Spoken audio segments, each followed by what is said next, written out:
Okay, so uh, as Aniket already introduced, my name is Roshan, and I'm going to be presenting about my project.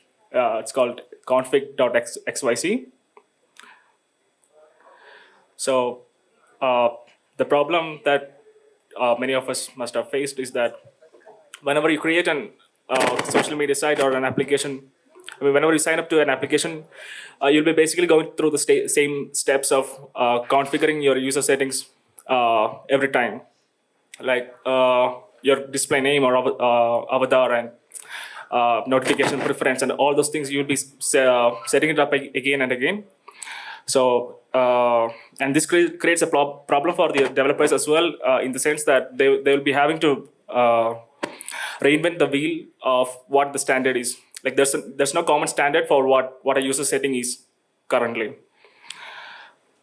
Uh, so the one solution that could be used here is that uh, we could create an NFT which points to an off-chain data store, and that encrypts these user settings.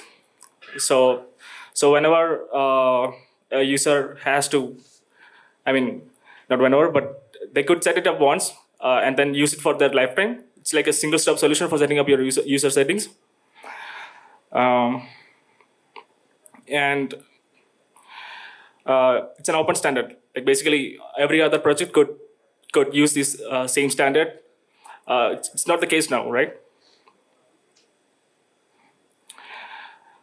About the features, so we have a website where we could set all the user settings at once, and basically we mint an NFT that points to the off-chain data store, and it's encrypted data basically.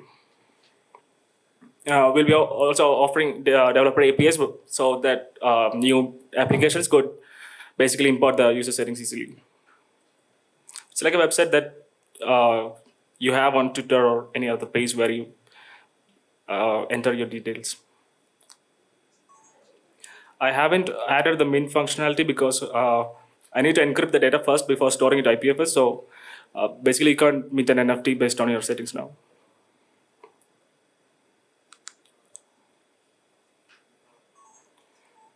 Yeah, that's about it.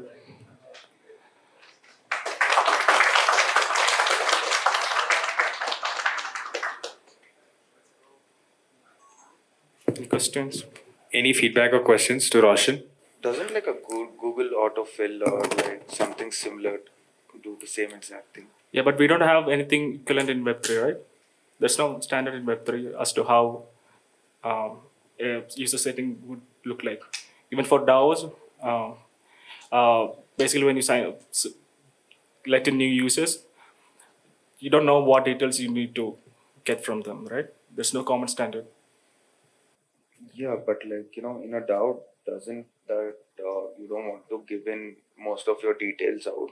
Yeah. You want to just give in Um, the most minimum details with respect to a wallet address, or do you hold the tokens or not? Because like to a large extent, people don't want to be recognized.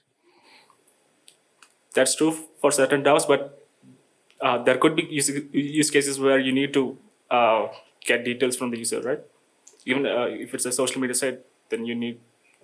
Like when we are talking about like granular changes with respect to the settings, I just wanted to understand that because like each app or each DAO has like a complete different need of data as well, because like each DAO's purpose is very different sometimes. Like some will be an investment DAO, some will be like, for example, it's a developer DAO. Like those kind of details will be a little more different, right?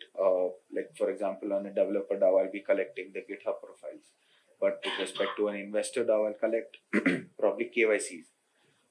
On the other side of things, like let's say there is like a music DAO for like music creators or NFT, like music creators at the end of the day. I will basically want a link to uh, their profile where they have uploaded some music, like a YouTube channel link or a YouTube video link.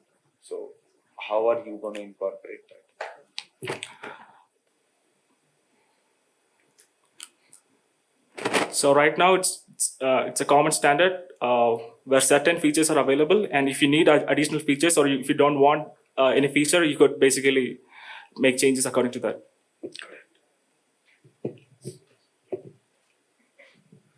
No, I think quite interesting what you guys are building. I just had one sort of thought there. Like, would just urge you to very specifically think of the initial use case where this would say be truly leveraging the power of Web3, and that specific wedge. Like, basically, I think Vish also mentioned a couple of ones like GitHub in a developer DAO, your past maybe on-chain activity or something of that sort, an investment DAO. I think that could be quite neat, and then you can just sort of go into multiple directions from here. Maybe you can just go into credentialing. Yeah. But just think of that wedge very specifically as to what exactly differentially it brings apart from, say, a Google autofill or anywhere else. That one. I think what you can do here is that, like, just when he was talking, I think I realized one thing, that you can actually set it with respect to a user classification. Like, for example, let's say that I want to be an investor. Like, investor is a classification, right? Developer is a classification. So you probably have a template which is in the backend, which as soon as you click on that, you give the relevant details and the user just fills it. And that can be probably another set or data you're collecting to your workflow, which makes it much more easier for the user as well. If I'm having a gaming profile, I'd want my Steam ID there, right? Yeah. Just to show that, like, I've played and this is how many hours I've played games and all that. Like, so you can have these metrics and make user profiles and then let them customize it on top of that. Probably that will be a better user flow. That sounds better. Awesome. Thank you, Roshan. Thank you Thank so you. much. Thank you for the feedback.